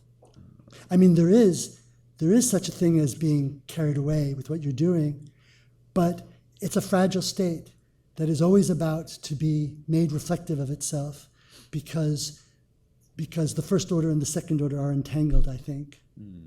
So perceiving is always also encountering the object that gets in the way. And talking is always also misunderstanding and needing, therefore, always ready to have the resources to make new meaning or to figure out ways of going forward. There's a dogma that shapes analytic philosophical approaches to language, and also many linguistic approaches to language, and I think also affected Dreyfus's thinking. Dreyfus was a very dear friend, but Dreyfus's thinking, and this is the idea that there's inside language and there's outside language, and something goes wrong and you get thrown out of language. But in fact, anything that happens within language, any misunderstanding, just gives us an opportunity to make more language. And it's not as though you have breakdown and flow. You actually have a deeply mutually entangled modulation of the work of being in relationship. This is how I think. So, which doesn't mean there is not spontaneity. Of course there is.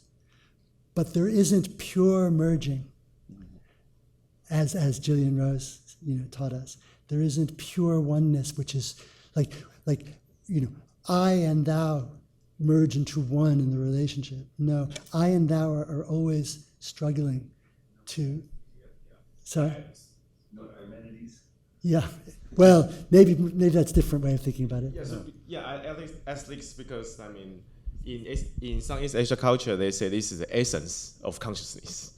I mean, this kind of like a pure oneness or something, like effortless, is the nature of our consciousness in some culture context. Yes, and I would accept that actually. I would actually accept that as true with one qualification, that it's the essence of consciousness that we're always struggling for oneness. And that's true in Christian thought and in Buddhist thought. Yeah, exactly. But it's not, you read the reflections of meditators, and it's all about the dynamic effort to come to that truth. It's not a given truth. So I think that's a really important point. Thank you. Okay. Thank you for your presentation. It is so important for me because my research question is now to try to explain the entanglement between so-called rationality and emotion when we use language. So my question is, when I try to make some relationship to the world, for example, like you mentioned, picture, sometimes we use emotion to understand the picture, but we use sometimes rationality, for example, to looking for the background of the painter or comparing another picture. So my question is, are there any difference between emotions and rationality in the conscious at that time? It's my question. Please repeat the last sentence. Is there any difference between emotion and nationality? And then you said? Yes. Are there any difference between rationality and emotions in conscious? In consciousness. Thank you.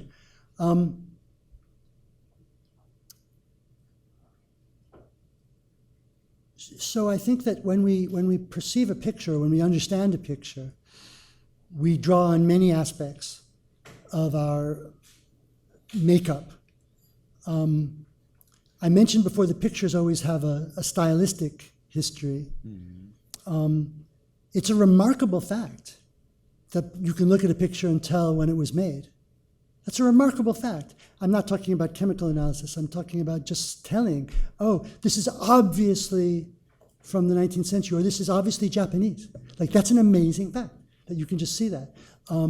So obviously a sensitivity to that fact is really important for seeing. But it can also be a limitation. If you don't have the relevant knowledge, I have a young daughter who's just getting interested in popular music.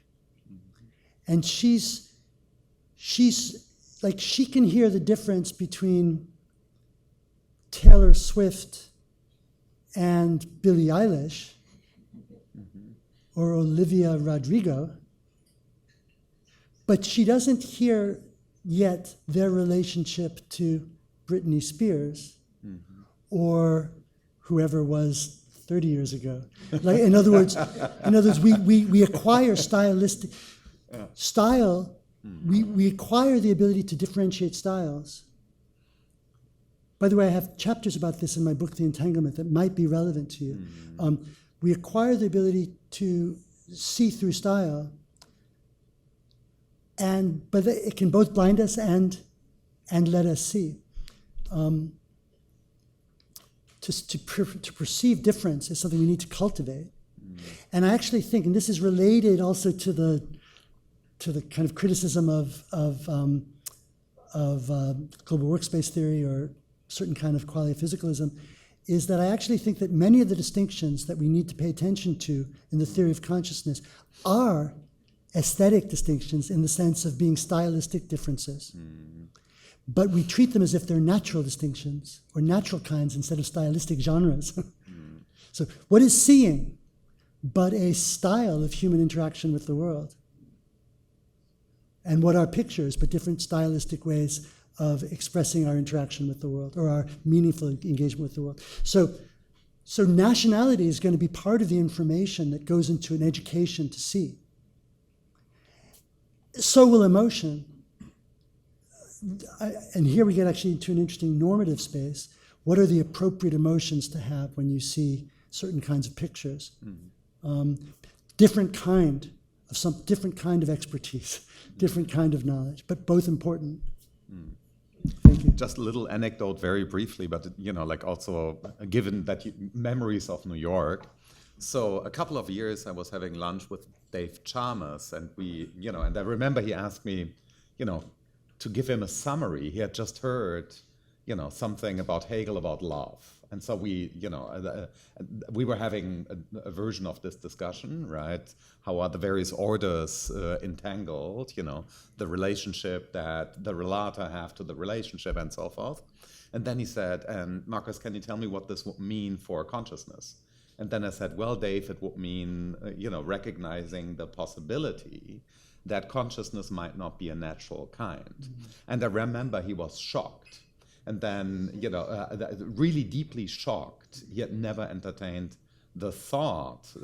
And then I remember he told me that, the only way in which the mystery of consciousness could be solved for him would be to find consciousness in exactly the same way in which we would find another force, say, on the subatomic level. So that would be the only way in which we can find consciousness. So his version of the hard problem is that, right? So, and that's just very remarkable, talking about dogmas and assumptions, that, the only space that you could have for locating consciousness in nature is not through the animal or life or any other thing. The only way would be to find a natural kind that you could add to the list of entities recognized by quantum chemistry. And it's remarkable, so just as an anecdote, right, how limiting that conception is, in particular limiting scientific curiosity. My worry, like when, for a dogma of this kind, is, that it makes scientific progress impossible, despite the fact that it dresses itself, in the clothes of the most recent evolutionary discovery. But in spirit, it's an anti-scientific attitude. That's just a little anecdote. I wholeheartly agree. We just approached that from a different point of view. Yes, exactly. We approached how the idea that the very concepts of the human, with which we frame the thing we're trying to explain, might themselves be resistant to a certain kind of stabilization, which the scientific method requires. But moreover, I just would also like to mention that a place where this same kind of scientism is expressed very clearly is in Nagel's World and Cosmos, or I think, absolutely, where the assumption is that in a way, if we're going to understand consciousness and also rationality, it's by finding their place in the theory of everything. Yes. Exactly. As if science is in the business of constructing that theory. Exactly. That, I think, is an anti-scientific view. Yeah, I think so. It's certainly an unrealistic view. Yeah, absolutely. That's very important. So, thank you for your presentation. Maybe I'm misunderstanding because of my English skill, but I was thinking about the contradiction, which is essence of relationship. I think relationship has its own rhythm, because it is mutual relationship. Our effort toward the object and the response is creating a rhythm and coherence of relationship. But if we always try to create a new relationship, the relationship will be unstable because we deny the responsible object, or like past rhythm. So in this sense, we need to lose our intentionality or our effort.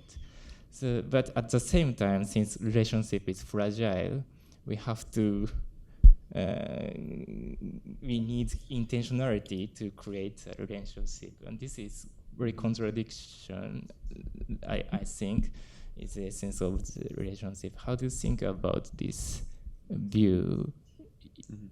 Do you think there is a such contradiction in the relationship? This is my question. Maybe I'm misunderstanding that. I understood there to be two questions implicit in what you asked.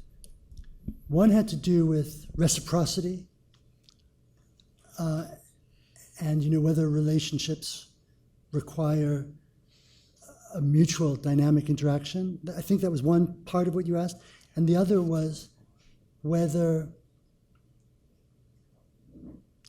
there's a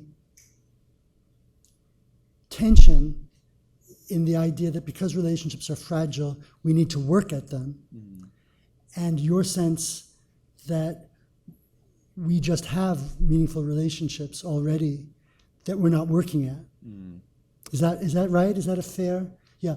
So very complicated, subtle questions that we could spend a lot of time on. We don't have a lot of time, so I'll be a little brief.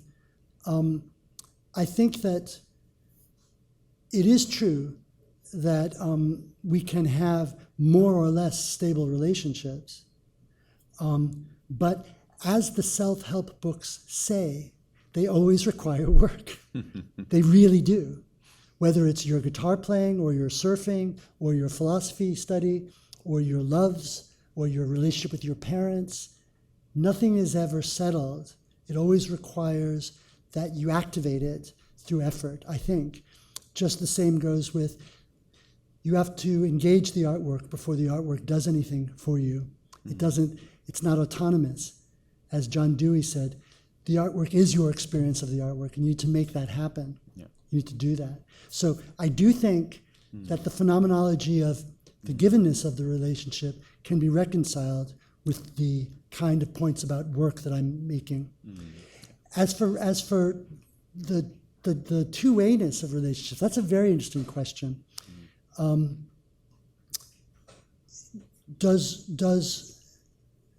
relationships have to be mutual? I think the answer to that is not yes. I think it is possible to be in a relationship with someone who's not in a relationship with you. It's possible to love someone who doesn't love you back, I think. But it's maybe not possible to be in a relationship with someone where you don't want them to be in a relationship with you. But it's not guaranteed. But what is guaranteed, I think, by the concept itself, is that if you're in a relationship with something, for example, if I see something, I am vulnerable to it. I am, Alex is gone, I am passively vulnerable to it. If it moves, that affects my relationship to it. Yeah. And so that there is a sense in which all relationships are two-way without there being reciprocity in all relationships. But this is a very complicated topic that there's very strong disagreements about. Is it okay? Okay, Jan is like saying short. Okay, so like the last three, okay, then I do the collecting bit, which I always feel uncomfortable doing, but as you said, uncomfortable is part of consciousness. So Marlene and Eugene, and then the gentleman over there, and then is it okay if we just collect the three questions and then? Sure. Yeah. Okay. I was about to say that I actually had the same question about the reciprocity of relationships, since we were talking also yesterday, but this entire week about relationships towards AI, like people who think that ChatGPT is their friend. But I think the answer just now was enough for now for me to take my question back. Somebody, an analytic philosopher who has something interesting to say about this is John Campbell. I don't know if you've read his book Causation in Psychology, but he has an interesting framework for thinking about psychological attribution to robots and computers. I'll just offer that to you as a piece of further reading.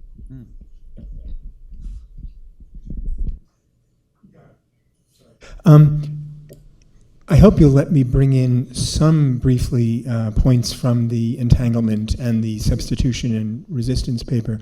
And also, forgive me, but let me also thank Zed for putting me onto your work. Thanks.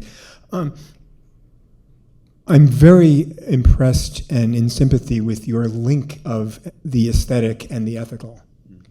And I think this also ties into the issue of reciprocity also. But I wonder if you would be willing to affirm that another way to bring about the kind of epoche that you describe in the experience of attending to a work of art that is disorienting can also be achieved through ethical commitment and engagement with aspects of the world that, again, to pick out another one of your phrases, are not all peaches and cream. Because I fear that if we don't admit something like that, that there is a kind of peaches and cream aspect to this account, that we're not attending to the fact that many, if not most people in the world don't always have the privileges that we might to encounter objects of art and engage with them that way. So I'm hoping you'll be willing to affirm the possibility of ethical commitment along the same lines. Thanks. And last but not least, and then we thanks. give Alva the last word. Yeah. So phenomenology gets its pedigree from Kant's theoretical philosophy, and Kant makes his point is freedom, and in my mind, it's really all he writes about after he uses the theoretical philosophy to limit that. And there, the postulate of pure practical reason, one of them is that your subject is this work, virtue, and happiness. And I wanted to see the relationship between knowledge of what you're talking about and the question of the practical expression of that in Kant's trajectory of every subject towards the highest good in terms of happiness and virtue. That is, the work it takes to be present in this noumenal realm that we all exist in, this primary rational realm that we are in. So I'm just wanted to see, because to me it also is very close to the question of presence, very very connected, and I thought that it would be really nice to delineate that relationship, because otherwise with phenomenology you tend to box yourself into Kant's theoretical framework, and I think you're really trying to get out of that. These questions are related in a way.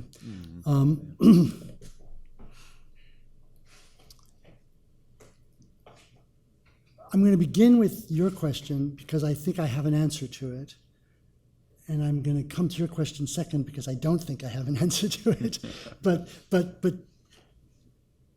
this is connected to the remark I made at the very end.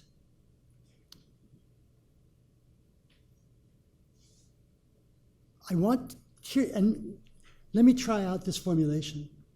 I think there is always something good about coming into relationship, because that is called life.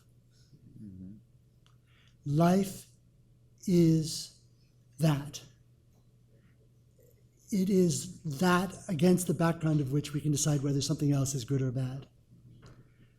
So I'm very sensitive to this worry about peaches and cream, as if art is always good. And like I challenge the idea that love is, love can be very dangerous. Just read the Old Testament. Love can be very, very dangerous. Love is something God commands of us. It's not just how do I feel about you.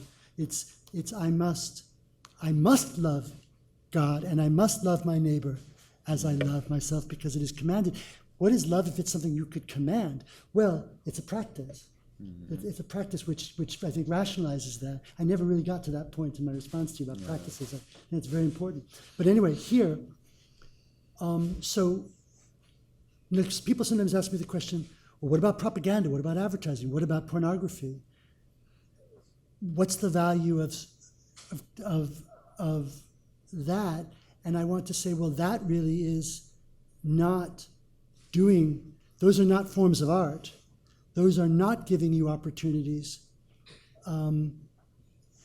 Those are technologies trying to manipulate you given the way you are, rather than opportunities to become something different, which is what art strives for. But more generally, I think that coming into a relationship has this ethical value, and it is not confined to art. That is just an example. Every encounter, like when I encounter somebody who's culturally different from me, maybe I don't like them. Maybe they're a Trump supporter. Maybe they're, queer in some way that I'm not comfortable with. When I encounter somebody who's other, that's an opportunity for me to try to see them, because I can't. It's an opportunity for me to change myself to come into a relationship with them.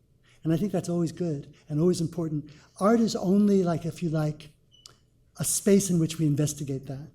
But that ethical challenge is everywhere in our lives. And I'm not, because we have to stop and have lunch, I'm going to just think more on how that relates to Kant's practical philosophy, because I don't quite know the answer. So I thank you. Thanks. Thank you very much. Thank you.